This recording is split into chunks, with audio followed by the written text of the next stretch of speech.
Yes, first of all, I'd like to apologize if I'm speaking if I'm not loud enough or if I'm too quiet. I'm a bit under the weather, so just tell me if I need to speak a little bit louder. But anyway, magandang umaga sa inyo lahat. Thank you everyone for taking the time to come and hear some good news.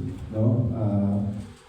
Like Chairman Pato mentioned, magre-report lang sana ako sa kanya. No, but might as well have everybody involved kasi ang makikinabang naman ito, hindi lang PFF, hindi lang PS, kundi ang sambayan ng Philippines.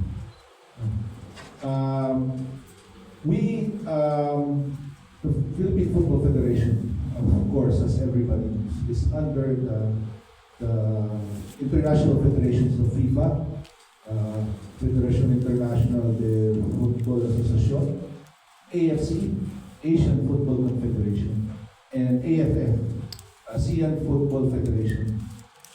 Ito pong lahat ng international bodies ay nagbibigay ng subsidiya at suporta sa Philippine football para mapaunlad ang football o lumaki ang football sa ating bansa. Ngayon, 2025 po, napakaganda pong year for Philippine football. The men's senior team did not lose a single game. The U23 men's team, although did not qualify for the AFC U23 Cup, did very well in all those qualifiers, even in the ASEAN version. U17 women, nakita nyo naman, tinalo lahat ng kalaban doon sa AFC qualifier.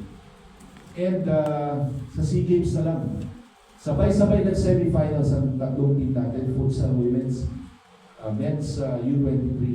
And of course, our Filipinas, nag-champion against 8-time champion and 4-time defending Vietnam. So it was a very good 2025 for us. But with all these successes, I think the thing that I want to be the most proud of is we hosted the first ever quadrennial FIFA Futsal World Cup event, which was the FIFA Women's Futsal World Cup, the first edition.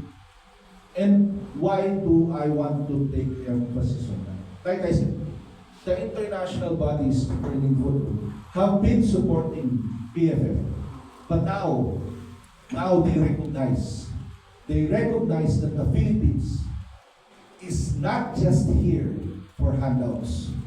The Philippines is here to do its part to further develop football/futsal around the world.